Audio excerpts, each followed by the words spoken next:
اور خدا نے ان کو مشین یا روبوٹ نہیں بنایا کہ انسان جو ہے وہ ہر وقت خدا کی پرستش یا ستائش ہم تو سنا کرتا رہے، بلکہ خدا نے انسان کو آزاد مرضی عطا کی ہے اور وہ اچھے برے کا خود چناؤ کر سکتا ہے۔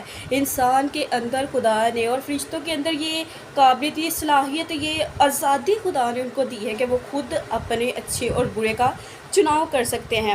اگر خدا نے انسان کو یا فرشتوں کو تخلیق کیا اس مقصد کے لیے، مشین یا روبوٹ کی طرح تخلیق کیا ہے کہ وہ اس کی پرستش مسلسل پرستش کرتے چلے جائیں، تو اس سے خدا کا جلال ظاہر نہیں ہوتا۔ خدا کا جلال اس بات سے ظاہر ہوتا ہے میرے عزیزوں کہ جب ہم اپنے دوسرے کاموں کو چھوڑ کر خداوند کا چناؤ کریں، خداوند کے کاموں کا چنائیں، خداوند کا جلال اس بات سے ظاہر ہوتا ہے۔ ہمیں کس چیز کا چناؤ کرنا ہے یہ ہم پہ ڈیپینڈ کرتا ہے کہ ہم اچھی چیز کا چناؤ کرتے ہیں یا بری چیز کا، ہم کس چیز کو اپنے لیے بہتر جانتے ہیں۔ اور اگر ہم کسی مشین یا روبوٹ کی طرح ہر وقت خداوند کی پرستش کرتے رہے یا ہم پر کوئی پابندی عائد ہو یا خداوند کی ہی مرضی ہماری زندگی میں چلتی چلی جائے تو ٹھیک ہے، تو اس سے خداوند کا نام کو جلال نہیں ملتا۔ جبکہ ہمارا خود دل کرے گا تو ہم خداوند کے نام کو جلال دیں گے، اس سے خداوند کے نام کو جلال ملے گا اور ابلیس بھی شرمندہ ہوگا۔ ہم دیکھتے ہیں کہ کائنات میں گناہ کی ابتدا کیسے ہوئی۔ خدا ہر چیز کا خالق ہے۔ خدا نے لوسیفر کو بھی چناؤ کی صلاحیت موجود تھی۔ جب وہ خداوند نے اس کو تخلیق کیا تو اس میں بھی چناؤ کی صلاحیت موجود تھی۔ اس کا ابتدائی مقام بلند اور اعلیٰ تھا اور اس کو صبح کا روشن ستارہ کہا جاتا تھا، اور خداوند کے 3 اہم فرشتوں میں سے لوسیفر ایک تھا، لیکن اس نے کیا کیا؟ اس نے گناہ اور بغاوت کا چناؤ کیا۔ اور ہم دیکھتے ہیں کہ گناہ کی ابتدا اس وقت ہوئی جب لوسیفر نے خدا کے خلاف بغاوت کر کے کہا کہ میں اپنے آپ کو خداوند سے زیادہ طاقتور بناؤں گا۔ اس نے کیا کہا کہ میں اپنے آپ کو خدا سے زیادہ طاقتور بناؤں گا۔ اس نے اپنے دل میں کہا کہ میں خدا تعالیٰ کی مانند ہو جاؤں گا۔ اور ہم دیکھتے ہیں کہ لوسیفر کیسا تھا۔ خدا نے ان کو کیا بہت زیادہ عقل سے معمور کیا تھا، عقل و دانی سے معمور کیا تھا۔ وہ حسن میں کمال تھا۔ وہ باغ عدن میں خدا کے باغ میں رہا کرتا تھا، اور اس کی پوشاک پر قیمتی پتھروں سے اس کی پوشاک جو تھی وہ آراستہ کی جاتی تھی، ٹھیک ہے، اور اس کا چلنا جو تھا وہ آتشینی پتھروں کے درمیان ہوتا تھا۔ اس کی اتنی شان و شوکت تھی۔ اور خدا نے انسان اور فرشتوں کو بنایا کس مقصد کے لیے ہے؟ خدا نے انسان اور فرشتوں کے اس مقصد کے لیے بنایا ہے تاکہ وہ اس کی عبادت کرے، اس کی پرستش کرے۔ لیکن خدا نے انسان کو آزاد مرضی عطا کی ہے، وہ اپنی مرضی سے خدا کا چناؤ کر سکتے ہیں۔ لیکن ابلیس نے کیا کیا؟ اس نے بغاوت کی اور وہ خدا ان کے خلاف کھڑا ہو گیا۔ اس نے کہا کہ میں اپنے آپ کو خدا کی مانند بناؤں گا۔ اس نے اپنے حسن پر غرور کیا، تکبر کیا، اپنی شان و شوکت پر اس کے دل میں تکبر پیدا ہو گیا، غرور پیدا ہو گیا۔ تو ہم دیکھتے ہیں کہ پھر اس کے ساتھ کیا ہوتا ہے جب اس کے دل میں یہ ساری باتیں آتی۔ پہلے اس کی شان و شوکت تھی، اس کو خدا نے دانش مندی سے نوازا ہوا تھا، اس کا حسن کمال کا تھا، اور وہ خدا کے باغ میں رہا کرتا تھا، اور اس کی پوشاک پر قیمتی پتھر لگے ہوتے تھے، قیمتی ہیرے لگے ہوتے تھے۔ اس کا گزر جو ہے وہ آتشینی پتھروں کے درمیان میں سے ہوا کرتا تھا۔ اس کی بہت شان و شوکت تھی، اور ہم دیکھتے ہیں کہ اس کی پوشاک میں سے سازوں کی آواز آیا کرتی تھی۔ تو آپ سوچیں کتنا اچھا مقام خدا نے اس کو عطا کیا تھا، لیکن اس نے کیا کیا؟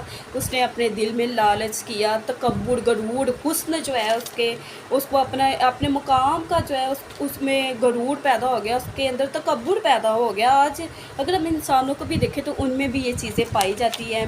اگر کوئی بہت زیادہ حسین ہو تو اس کو بھی اپنے آپ پر بہت زیادہ غرور ہوتا ہے، وہ تکبر اس میں اتنا زیادہ بھرا ہوتا ہے۔ تو ہم دیکھتے ہیں کہ جب ابلیس نے یہ سب کچھ کیا، خدا کے خلاف کھڑا ہو گیا، خدا کی بغاوت کی، تو کیا ہوا؟ اگر ہم حزقییل اس کے 28ویں باب کی 17ویں آیت میں دیکھیں تو کلام مقدس میں لکھا ہے، تیرا دل تیرے حسن پر گمنڈ کرتا تھا، تو نے اپنے جمال کے سبب سے اپنی حکمت کھو دی، میں نے تجھے زمین پر پٹک دیا اور بادشاہوں کے سامنے رکھ دیا تاکہ وہ تجھے دیکھ لے۔ ہم دیکھتے ہیں کہ کیا کلام مقدس میں ہم دیکھا ہے کہ اس نے اپنے حسن پر گمنڈ کیا، اور اس کا یہ گمنڈ جو تھا اس کو لے ڈوبا۔ آگے ہم اگر دیکھیں یسایہ اور یسایہ کی کتاب اس کے 14ویں باب کی 12ویں سے 14ویں آیت میں دیکھیں تو وہاں کلام مقدس میں لکھا ہے، اے صبح کے روشن ستارے تو کیوں کر آسمان پر سے گر پڑا۔ اس کو صبح کا روشن ستارہ کہا جا رہا ہے۔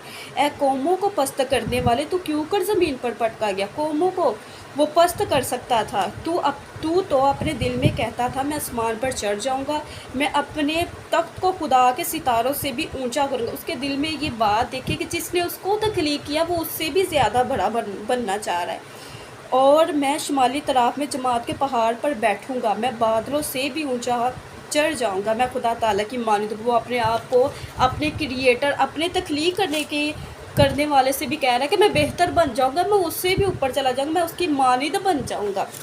اور جب میرے عزیزو تکبر، غرور یا اس طرح کی چیزیں ہمارے اندر پیدا ہو جاتی تو اس کا نتیجہ اچھا نہیں ہوتا۔ ہم دیکھتے ہیں کہ لوسیفر کے ارادے کیا تھے۔ لوسیفر کے ارادے یہ تھے کہ نمبر 1 میں پہاڑ پر چڑھ جاؤں گا۔ وہ کیا کہہ رہا ہے کہ میں آسمان پر چڑھ جاؤں گا، میں آسمان پر چڑھ جاؤں گا۔ دوسرے نمبر پہ میں اپنے تخت کو خدا کے ستاروں سے بھی اونچا کروں گا۔ تیسرے نمبر پہ میں شمالی طرف میں جماعت کے پہاڑ پر بیٹھوں گا۔ اور چوتھے نمبر پہ میں بادلوں سے بھی اوپر چڑھ جاؤں گا۔ اور 5ویں نمبر پر کیا ہے، اس نے کیا بات کی ہے کہ میں خدا تعالیٰ کی مانند ہوں گا۔ اس نے اینڈ پہ جو آخری بات کی ہے اس نے کہہ دی ہے کہ میں کیا ہو جاؤں گی، میں خدا تعالیٰ کی مانند ہی ہو جاؤں گا۔ اور ہم دیکھتے ہیں کلام مقدس میں کہ جب اس نے گناہ کیا اور خدا کے خلاف بغاوت پر اتر آیا تو پھر کیا ہوا، آسمان پر لڑائی ہوئی۔ اور جو لوسیفر کے ساتھ جو دوسرے فرشتے تھے اور جبرائیل فرشتہ جس کو جنگ کرنے والا فرشتہ کہا جاتا ہے، ان کے درمیان آپس میں لڑائی ہوئی۔ اور اس لڑائی میں جو تھے وہ غالب کون آئے، میکائیل فرشتہ اور ان کے ساتھی غالب آ گئے۔ اور اس وجہ سے لوسیفر کو اور اس کے ساتھیوں کو جو اس کے ساتھ بغاوت میں شامل تھے ان کو آسمان سے نیچے پٹک دیا گیا، ان کو آسمان سے نیچے گرا دیا گیا۔ اگر ہم کلام مقدس میں دیکھیں مکاشفہ کی کتاب اس کا 12واں باب اور اس کی 7ویں سے 9ویں آیت تک اگر ہم دیکھیں تو پھر وہاں پر لکھا ہے کہ پھر آسمان پر لڑائی ہوئی، میکائیل اور اس کے فرشتے اژدہا سے لڑنے کو نکلے اور اژدہا اور اس کے فرشتے ان سے لڑے لیکن غالب نہ آئے۔ اور اس کے بعد آسمان پر ان کے لیے جگہ نہ رہی اور وہ بڑا اژدہا یعنی وہی پرانا سانپ جو ابلیس اور شیطان کہلاتا ہے اور سارے جہان کو گمراہ کر دیتا ہے، زمین پر گرا دیا گیا اور اس کے فرشتے بھی اس کے ساتھ گرا دیے گئے۔ اب ہم نے کیا دیکھا ہے کہ جب اس نے بغاوت کی تو کیا ہوا، ان کے درمیان لڑائی ہوئی، جبرائیل کے درمیان، جبرائیل فرشتے کے درمیان اور لوسیفر کے درمیان اور ان کے ساتھیوں کے درمیان۔ تو اس سے ساری جو تھی لڑائی میں غالب کون آئے، میکائیل فرشتہ۔ ظاہر سی بات ہے کہ اچھائی کی ہی جیت ہوگی، کبھی بھی برائی کی جیت نہیں ہوگی۔ ہاں سچ آنے میں یا اچھائی کو ثابت کرنے میں ٹائم لگتا ہے، وقت لگتا ہے، لیکن پھر بھی جیت جو ہے وہ سچائی کی ہوگی۔ جب خداوند ہمارے ساتھ ہے تو کون ہمارا مخالف ہے؟ وہ خداوند جو ہمارے ساتھ ہے وہ اپنے لوگوں کی حفاظت و نگہبانی کرنا جانتا ہے۔ اسی طرح کبھی بھی اگر آپ رائٹ ہیں تو آپ کو گھبرانے کی ضرورت نہیں ہے۔ ہاں سچ سامنے آنے میں تھوڑی دیر لگ سکتی ہے، لیکن ہمارا خداوند جو ہے وہ عظیم خداوند ہے، وہ کبھی بھی برائی کو جیتنے نہیں دے گا، بلکہ وہ ہمیشہ اچھائی کو اور سچائی کو، اور جو ٹرو ہے، جو سچائی ہے، اسی کو ہمیشہ فتح ہوگی۔ تو ہم دیکھتے ہیں کہ اس کا بغاوت کرنے کی وجہ سے اس کے کیا نتائج نکلے۔ نمبر 1 پر ہم دیکھتے ہیں کہ آسمان سے زمین پر پٹک دیا گیا۔ پہلے وہ کہاں پر تھا؟ آسمان پر تھا، اور اس کو کہاں پر؟ زمین پر پٹک دیا گیا، نیچے گرا دیا گیا۔ اور دوسرے نمبر پر الہی حکمت کھو دی۔ اس نے کیا کی؟ الہی حکمت کھو دی۔ پہلے اس کو خداوند کی طرف سے عقل و دانش سے معمور تھا، لیکن اب اس کو کیا ہوا؟ اس سے الہی حکمت کو چھین لیا گیا۔ یہ نقصان ہے خداوند کے خلاف کھڑے ہونے کے۔ یہ وہ نقصان ہے جب ہم گناہ میں زندگی کو گزارتے ہیں اور خداوند کے خلاف کھڑے ہو جاتے ہیں۔ تو تیسرے نمبر پر ہم دیکھتے ہیں کہ اس کا نام بدل گیا۔ پہلے اس کو صبح کا روشن ستارہ کہا جاتا تھا اور اب اس کو ابلیس، شیطان یا پرانا اژدہا اس ناموں سے اس میں پکارا جانا لگا۔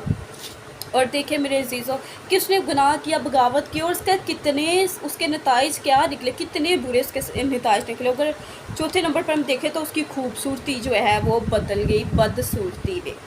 پہلے وہ حسین تھا، کمال کا حسین تھا۔ بائبل مقدس میں لکھا ہے کہ وہ کمال تھا، حسن میں کمال تھا، یعنی کہ وہ بہت حسین تھا، لیکن جب وہ خدا کے خلاف کھڑا ہو گیا تو کیا ہوا؟ اس کی خوبصورتی جو ہے وہ بدصورتی میں تبدیل ہو گئی اور اب وہ ڈراونا اور انتہائی خطرناک نظر آتا ہے۔